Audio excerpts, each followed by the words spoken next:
everyone, and welcome to this week's Squiggly Careers podcast. I'm Helen, and I am joined by my co-host Sarah. Hi everyone. Today we're going to be talking about happiness at work, which is sort of implied in, I think, in every episode we do. It's all about helping people to be kind of happier at work and to be their best at work, but we've never actually covered it as a single episode. And so we wanted to get into a little bit of some of the research around happiness at work, why it's important, why it matters, where we're at the moment in terms of like happiness levels at work, maybe share a little bit about our definitions of what happiness means to us, and then really get into some small actions that make a big difference in terms of all of our happiness at work, and whether that's for you or maybe things that you can do to help other people. That's the main focus of today. And at the end of the podcast, we've started to introduce a new mini feature where people are sharing their best pieces of career advice with us. And today you'll hear from Jo, who runs Amazing If over in Amsterdam. And if you'd like to get your voice and your words of wisdom on the podcast, just record your advice as a sound clip. Helen has done an Instagram post on how to do this, and you just email it to us at getintouch@amazingif.com. If somebody has told you something that has just really stuck with you or just been worth its weight in gold, let us know, and hopefully it'll make an appearance on the podcast at some point. So shall we kick off now with a bit about what we know about happiness and how to think about happiness at work? I think that probably the most fundamental thing on happiness that I've seen more from a research perspective is Shawn Achor's work. And Shawn is a positive psychologist. And in summary, the thing that he's proven with his research is that success doesn't equal happiness. Happiness equals success. And it's just worth pausing on that for a second to make sure that everybody's kind of got the difference between those two and the sequence, I suppose, in which those two things come. I think often we're all guilty of it at some point. We think, oh, I'll be really happy when this thing happens. I'll be really happy when I get promoted. I'll be really happy when I become a manager. It can even be, big life stage things. I'll be really happy once I've got my first house. And actually, what most of the research shows is that in those moments, you are that little bit happier, but it's a tiny burst of happiness. So you get a mini spike, but that lasts for a really short period of time. And then actually you go back to your average, so wherever you were before. And actually what he proves is really a lot of our happiness comes from our mindset. It comes from the way that we approach things, the way that we view the world. It's sort of that, do you see the world as the glass half full or glass half empty, I think. And we've probably talked about this before, when we talk about working with different people, and some people feel more like they're radiators and some people feel a bit more like they're drains. And I think that's probably a good reflection as well on how people bring themselves to work, the kind of mindset they're starting from. Are they naturally trying to be positive, make things work, want to see the best in people, or the opposite? And actually a lot of our success and our then happiness is all wrapped up in that, in terms of what we actually start off with, what that mindset is. And Shawn Achor's actually got, he's written a book which is called The Happiness Advantage. It's a good book, but he's also got a really good TED Talk, which off the top of my head I think is called The Happy Secret to Better Work. And one of the things that always struck me with his work is that I believe it was, so he works at Harvard, and I believe that a lot of the work was started because Harvard has an issue with some student depression when they were looking into it. And part of the reason was because a lot of the people that go to Harvard are like the top 1%, they're the top success in the place that they were at. I guess it would be their college or whatever it was before they went to Harvard, and then they get to Harvard and they can't all be in the top 1%. And because people had a narrow definition of, I have to be successful in order to be happy, because they weren't the most successful, they therefore weren't happy. And so they almost had to rewire people's thinking about what happiness actually is and what the starting point is as a result of that to help their students. So it's a really, really good TED Talk. I think it's one of the top, I'm doing this thing in April to watch the top 25 TED Talks, and I believe it's one of the top 25 TED Talks because I've not watched it yet because I've seen it so recently. But yeah, how it's one of the most popular. How far through your 25 are you? I've done about 10. I did another one last night, which I can't remember what it was. I know I watched one last night, but it can't have. Well, it must not have been that compelling. It can't have been that. Do you know? I'll be really honest. I'm sort of, because some of them are like 18 minutes and some of them are 10. Oh, I thought the format was identical every time. Well, I think it's up to 18 minutes. So I'm working my way through the snappier ones, because sometimes it gets to like 9:30. I'm like, oh God, I need to watch TED Talk tonight. And so I'm like, oh, do I watch a 18-minute one or do I watch the 11-minute one? I'm like, okay, 11 minutes. But I've got some longer ones left to work through. And on happiness, actually, I was saying to Helen I suspect Helen and I come at the topic of happiness and how we talk about it on the podcast from two quite different perspectives. So Helen had done more preparation than I had, I have to say, for tonight's podcast. And so lots of what we're going to talk about is very practical. I often come at things from a slightly more like philosophical perspective. And so I was in the car, unusually I was in the car today for quite a long time. And so I was listening to a podcast by Adam Grant. He does a work-life podcast. And actually he's got a really interesting episode about how you shouldn't pursue your passions. Like almost you shouldn't pursue the things that are going to make you happiest. You should pursue the things where you think you're going to learn the most. And it was a really interesting debate about, is happiness the quest? And actually people think if you follow your passions and that's what will make you happy, but is that actually the right thing? So I was getting all into like, oh, okay, so that's really interesting. So is passion and happiness the same or different? So if you want to listen to a different slant, I think, on what we're talking about tonight, that episode is just worth a listen because it's different people talking about, often, you know, in lots of commencement speeches, they call them in the US, but basically when you graduate from university, they get like famous people, famous alumni to go back and do these like big speeches, rallying calls almost into the world of work. And he was saying how many of them all just talk about like, do what you love, pursue your passions. And that actually that often makes people really unhappy because they feel like they're really pressured. There's this like pressure now to be like, well, I need to do the thing I really love, but often those things are maybe things that don't pay you any money or are not that easy to get into, and people feeling like if they're not pursuing their passion, they couldn't possibly be happy. So it was quite an interesting kind of different slant on what it takes to be happy, and it doesn't necessarily always mean doing the thing that you love the most, potentially. And there was a career tip that I did last week, which is about the 4 different types of job, which is on Instagram TV, and it's on Save Somewhere on LinkedIn if people want to see it. But it's effectively like, it's taken from Elizabeth Gilbert's work, that there are 4 different types of work. There's a hobby, which you do because you love and it doesn't have to pay any money. There's a job, which you do because it pays you money. There's a career, which both pays you money and is something that you love to do. And then there's like your purpose, your calling, your vocation at the top. Ooh. And it's effectively saying that you don't beat a job up for what it isn't. So recognize it for what it is. So sometimes just having a job that pays the bills can be awesome because you don't have the responsibility of it being a career. It pays the bills and it maybe gives you, really defined hours so that you can go and spend time doing maybe your vocation. So like in her case, she's a writer, for example. So she would do loads of jobs in like waitressing or whatever kind of retail work, whatever, actual jobs. It wasn't a career in order to earn money so that she could go and do her vocation.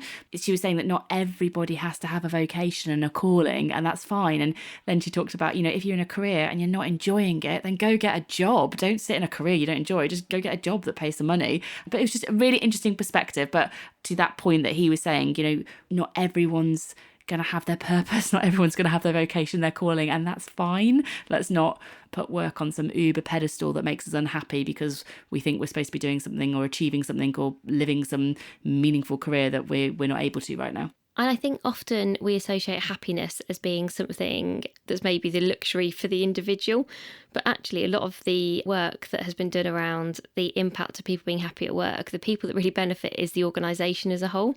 So yes, obviously you want to be happy, but people are usually around 12% more productive the happier they are, which was some research done by the University of Warwick. I actually thought that was quite a low number, 12%. I was thinking... almost like you could give or take. 12%. I was like, oh, okay. Well, but I guess this is maybe the difference between average or like good to great, I suppose, and 12% more productive in the scheme of that, potentially, I guess is quite a lot.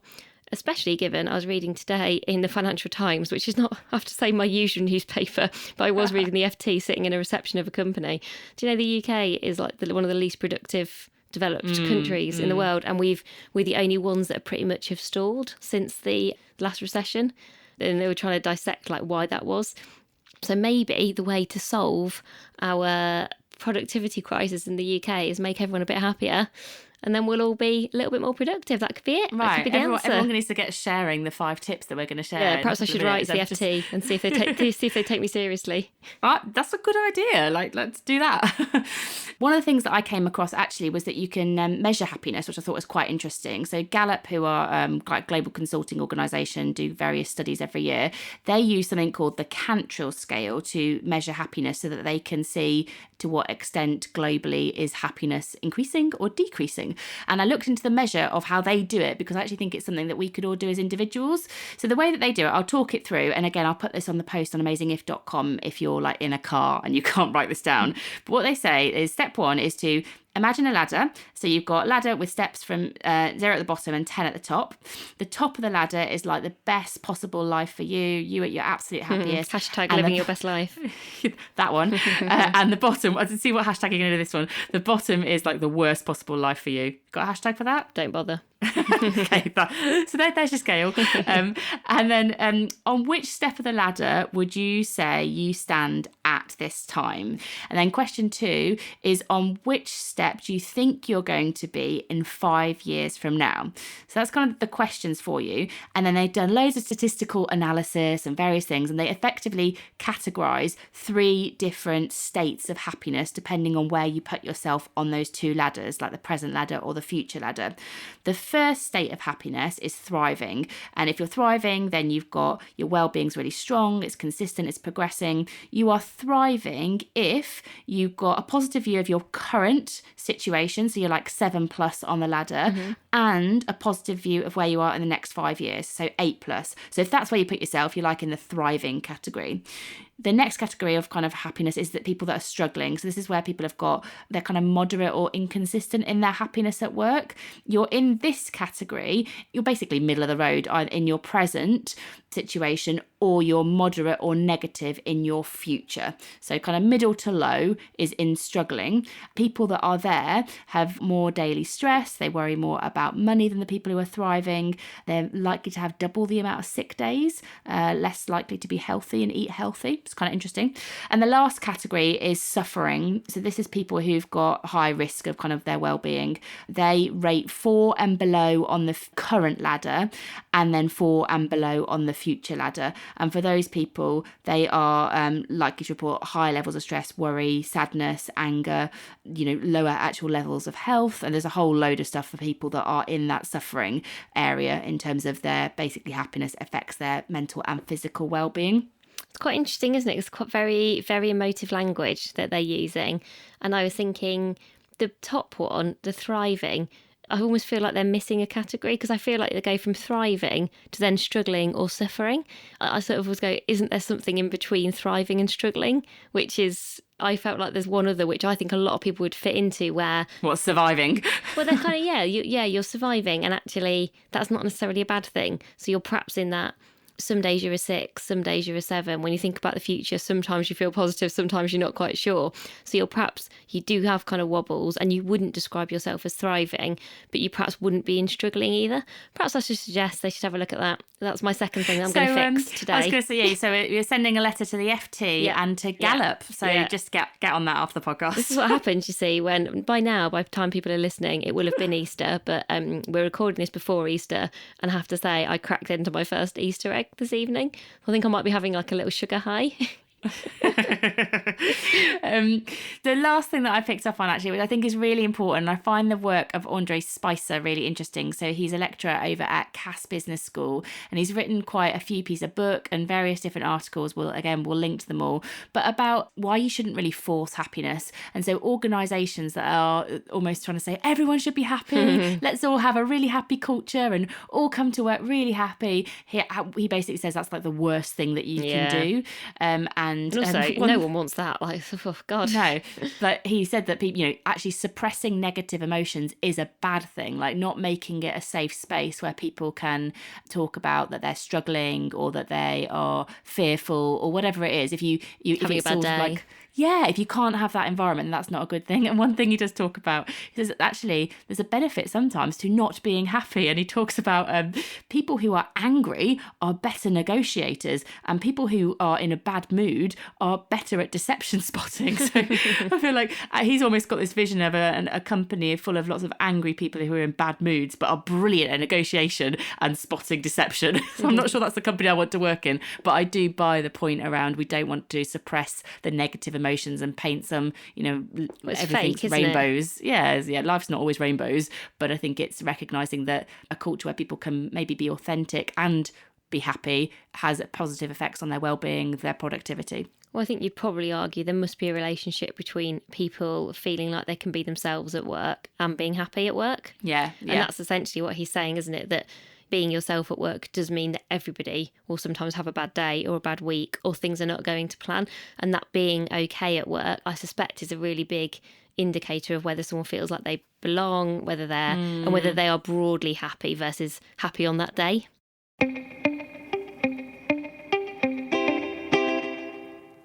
So before we move on to our top 5 tips, we thought it was worth us just sharing what does happiness at work mean for us.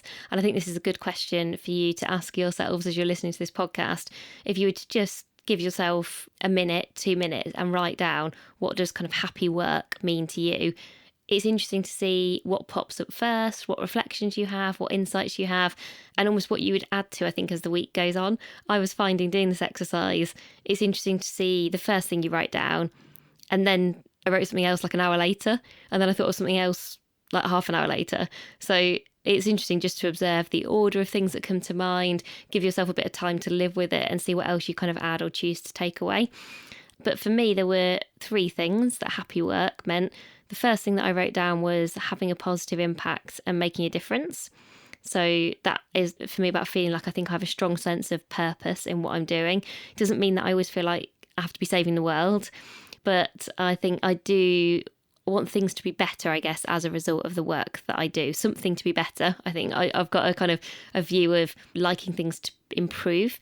The second thing is, and I think this must be the same for most people, but I want it to matter that I show up at work, which might sound silly, but I remember there was actually always a question in a colleague engagement survey that I used to do, which was along the lines of, I recognise that the contribution I make makes a difference to like the team and the company that I'm in. And I've worked for some really big companies and actually often felt that that is true. And I think that's a really important thing. Sometimes in smaller companies, and I work in a smaller company now, maybe it's easier, maybe it's more visible and more transparent, whether it matters or not, whether you show up. But I think in big companies, that always felt like it did really matter because you knew that you were a small fish in a really big pond. And so perhaps because a lot of my careers has been in big companies, I sort of really value that. I want it to make a difference if I am not in a job next week or next month. And sometimes I've also probably had the exact opposite of thinking, it doesn't make any difference whether I'm here or not. And, that's not a good day. That's not a good feeling. And then my last one was about people. I do think I'm probably at my happiest when I'm working with people who are, high energy, positive, that radiator not drain thing, who I feel like I'm learning from and who I feel like I'm better at work, back to that thing about positive impact and continued improvement, because I'm spending time with those people. I think the people I spend time with does really matter to me. I think increasingly so, actually, as I've got older and got more experienced, like knowing those people and wanting to spend time with those people. I can see that I always have days where I'm happier because I spent time with certain people who give me that energy and that positivity. I've got 2 things that are the same as you. I'm wondering whether they're similar because we work together. We work together and we're kind of like attracted to each other because we both value similar things, or whether everybody's similar. So I'd be actually really interested in people listening if you have similar definitions to us or very different. But mine, I have the people one. So for me, it's about working with people that I like and that I'm challenged and inspired by. I think the challenge bit's really important to me. I quite like to be intellectually challenged by people, learning and stretching myself. So I have a value of growth. So I think that's part of that. I always like to be learning new things. It doesn't always have to be directly related to my job. I just like to be in a learning space or state of mind. Impact and achievement, I think that's really similar to yours. You talk about making a difference, and I think that might be, it's not impact for the sake of impact, but it's just that being able to see that you've moved something on.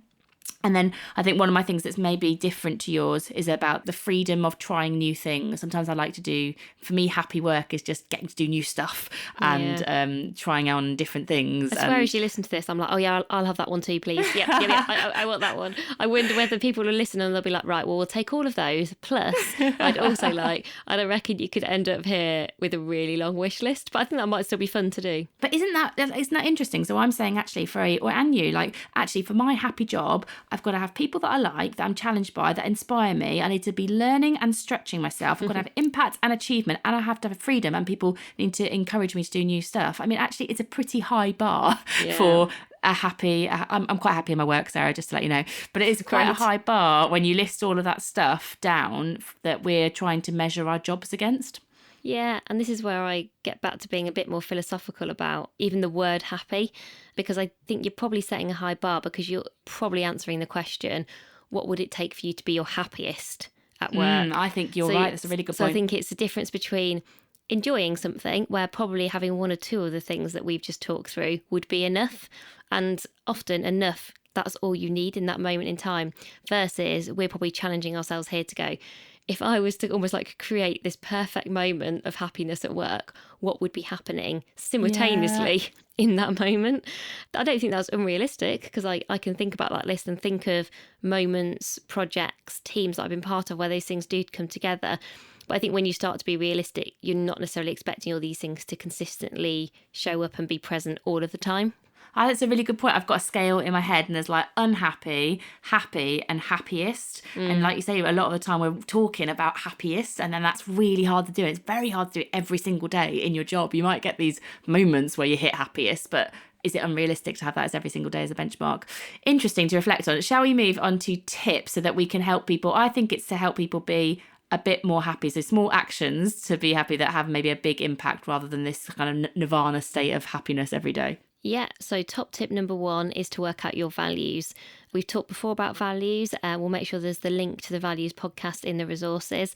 Very specifically, if you've not got time to listen to the values podcast right now, or you think, well, don't just tell me to do something that I've got to go and listen to another podcast, we would recommend think about what are your career must-haves and your career must-nots. And that's not dissimilar from that scale that we were just talking about in terms of almost like unhappiest versus happiest. And the way to think about your career must-haves and must-nots is think back over your career so far, plot on a graph, when have you been at your happiest and when have you found work most frustrating, most disappointing, and what was happening at each of those times. Just doing that exercise very quickly on your commute, if you sit on a train, or on your lunch break, will at least give you some clues as to what your values might be and kind of what's important to you.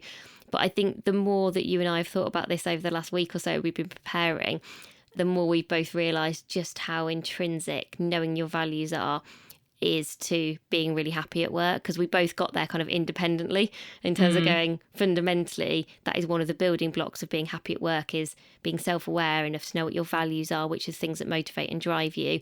And then you can make the choices, which means that you're much more likely to get to live those values at work. So number 2, it's actually prompted me to remember what TED Talks that I watched last night, because this is what number 2 is all about. So the tip number 2 for happiness at work is to invest in your relationships. And this tip is prompted by last night's TED Talk. So the TED Talk is called What Makes a Good Life? Lessons from the Longest Study on Happiness. So it's one of the ones that I watched last night as part of my April challenge. So just a bit of context, the longest study on happiness is done by Harvard, and it's a 75-year study where they took a group of people. It was men actually, but they've now brought in women into the study. They took a group of people, young boys actually, from different walks of life, and they have basically tracked them for 75 years. Yeah, really fascinating, through all the changes in their life, personal changes, professional changes, and they measure their happiness. I think it's every year. They ask them a series of questions to look at how happy people are and what are the factors driving that happiness. And no matter the people, the life, the changes they've had, the number one factor in determining how happy those people are throughout that 75-year period has been about the quality of the relationships they've had.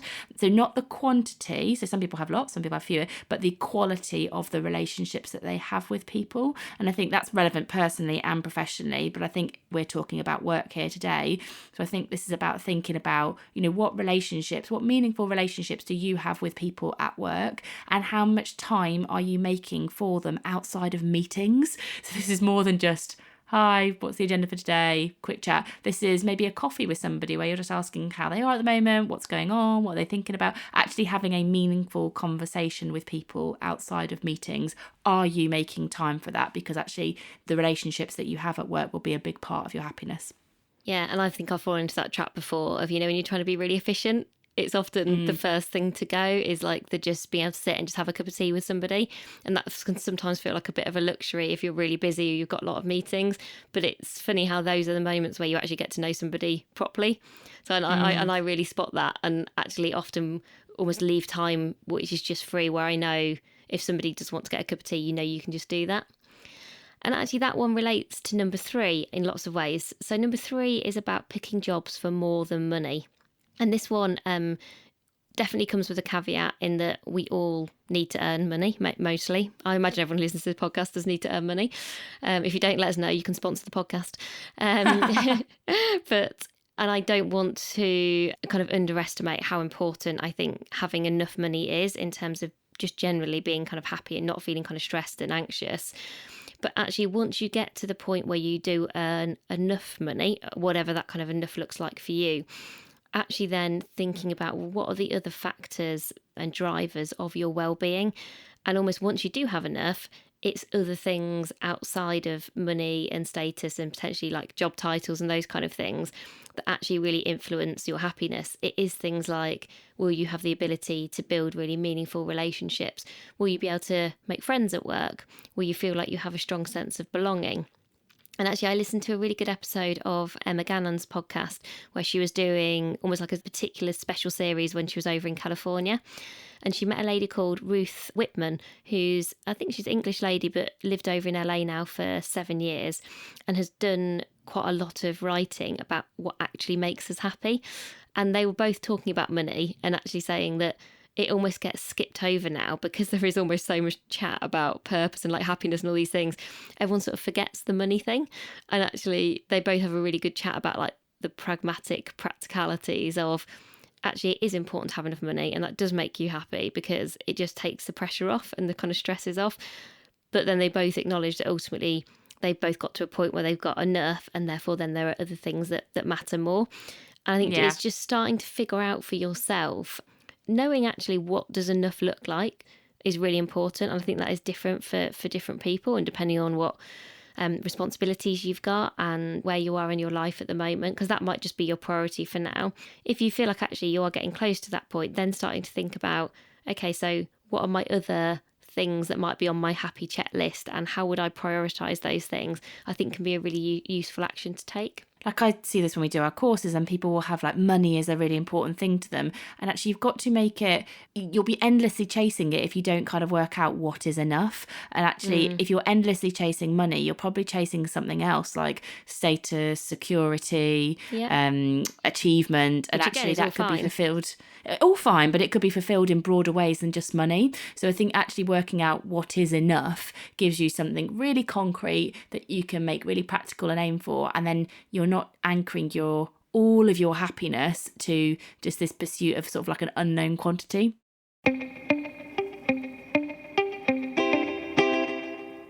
The fourth one is about deep work. So deep work is when you are not distracted, you're able to get your head down and work on something that is meaningful and important to you without the daily distractions of everything that gets in our way, you know, notifications, email, just desk chat, all that kind of stuff. Monk mode, isn't it? That's what Bruce Daisley would call it.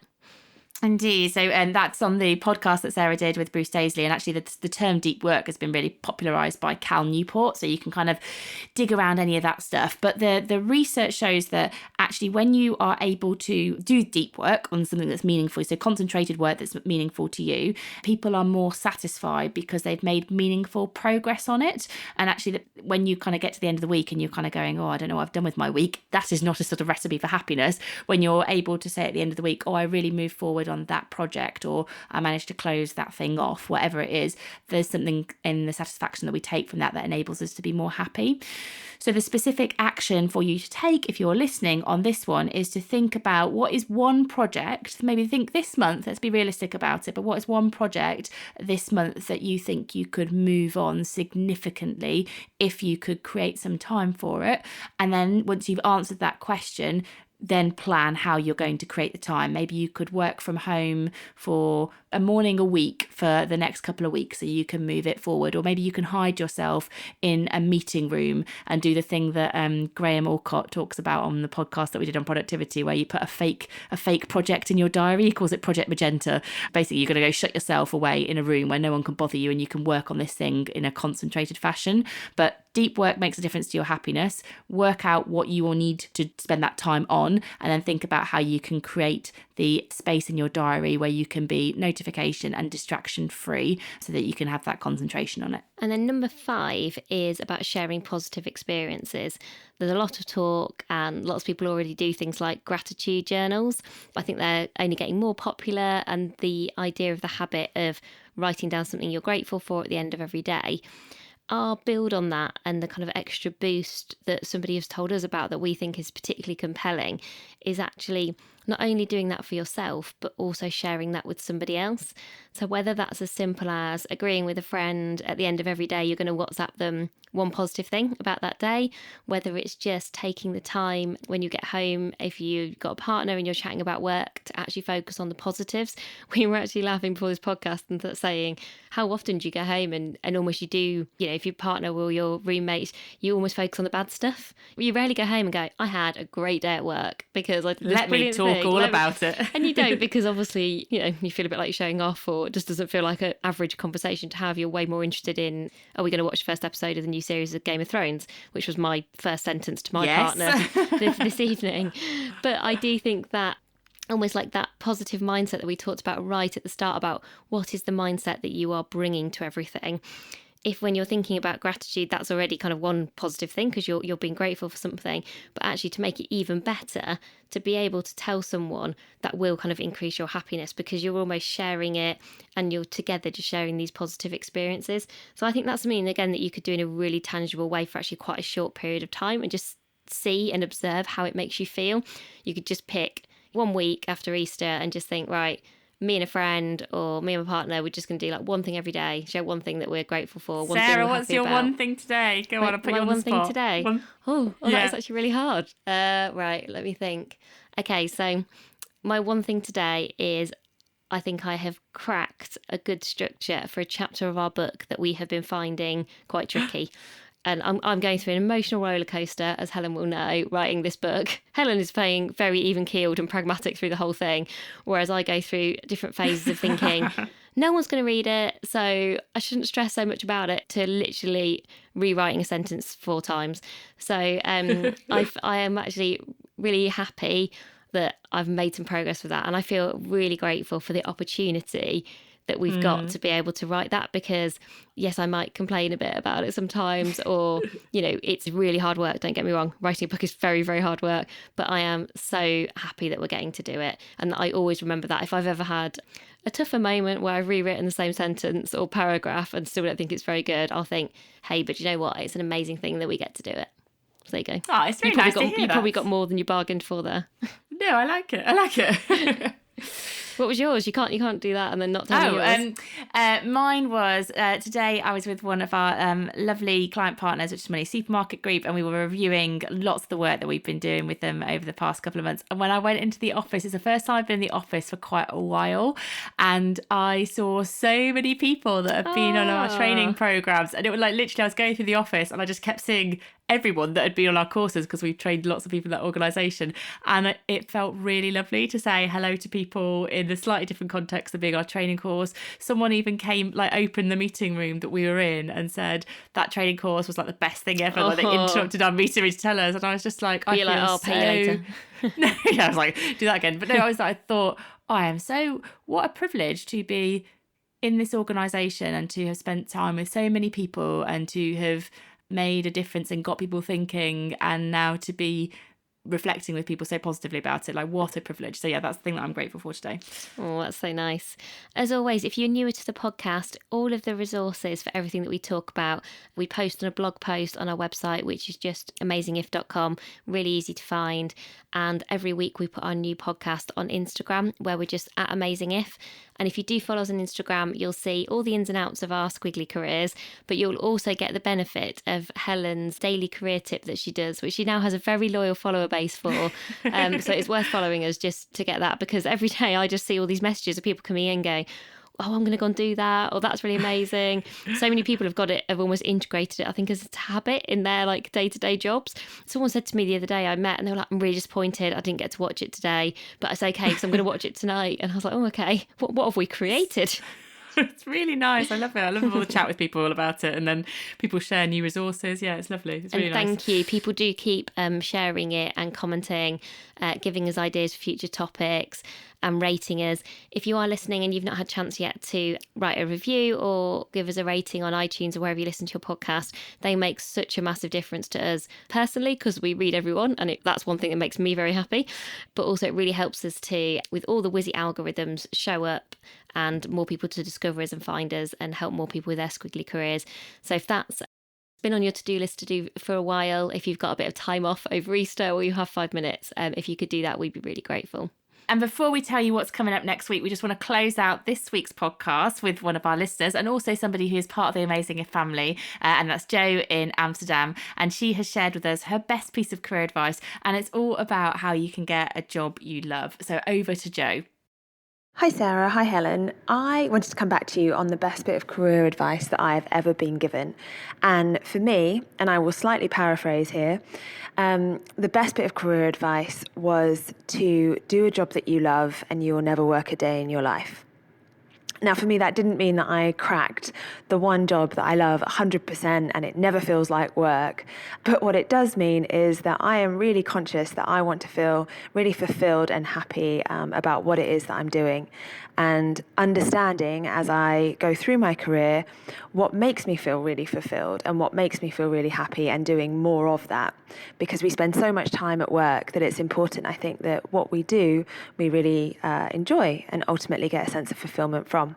So that for me is a piece of career advice that have always stuck with me.